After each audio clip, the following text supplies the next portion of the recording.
That's why it's point. This is at his wife's point. Real slow, yeah. Okay. As soon as they walk in, I don't want them to be too close. You know what I mean? Okay. Hey, you guys ready? Yeah, let's try it. Action. I had a pleasant flight. O te olvidaste de las reglas. Ni niños ni mujeres. Para eso ya tenemos a Johnny.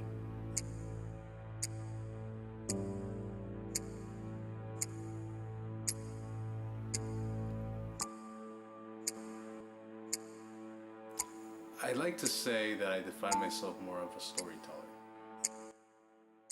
I've loved the art, the language of cinema, which is why probably I chose to be a filmmaker. But I don't like to identify myself as only a filmmaker. I mean, I love identifying myself as a storyteller. I've worked as a producer. I've worked as a director. I've directed both films and commercials and corporate videos. I've produced them both as well. So I love being involved. I mean, I've been at my friend's set where I've just been invited and I'll pick up a boom mic. And he's like, "What are you doing?" I'm like, "Dude, let me help you carry something." Because I just love being around it. Touch me here. Right. You're gonna The lamp. Crazy, right? Okay. So we're gonna wait. Oh, okay. This is what I like is when you open the door, you see streaks of light. And I lost my dad when I was 8 years old. So that took me through a whirlwind. And my mom, it was very hard on her. And so my uncle came to live with us. And he became sort of my father figure. And after my dad passed, I was very close to him. And just the effect of losing him on my mom and on me, and it felt like the home was broken, and I became very recluse. And I was an introvert, and of course, when you're an introvert in school, that you're that kid in the back of the classroom who doesn't want to talk to anybody. You end up dealing with. I dealt with being bullied. My uncle just didn't know what to do. He wanted to help me. And he wanted to get me out of my shell and figure out what's wrong because I just wouldn't talk. I wasn't very conversational after my dad passed. And he figured, you know what, what can I do he tried everything and just nothing worked. And what worked was watching movies.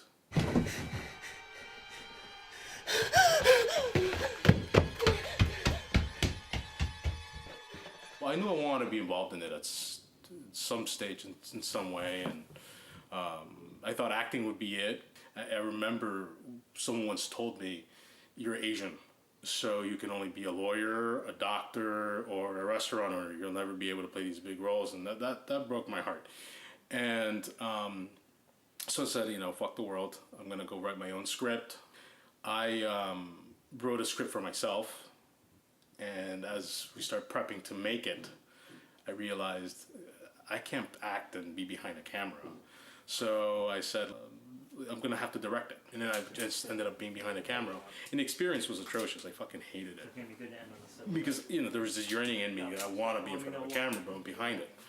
But it wasn't until I started editing the film that I realized, you know what?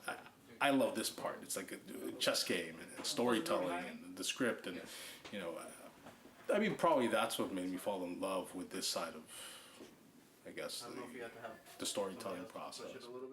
So it really gave me a sense of appreciation for not only for the art and respecting it as an art, but have respect for everyone who works on the project like this. yeah. I'm afraid of doing one more because then we're not going to get the same match. And I think one of the biggest challenges that I see is that there's a lack of respect or appreciation for everyone who's there, or the opportunity to be able to do it.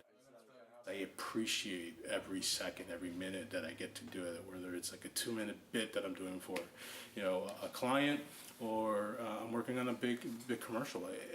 Everyone on set, means the world to me, and I appreciate every moment I get to do it because I just love it so much.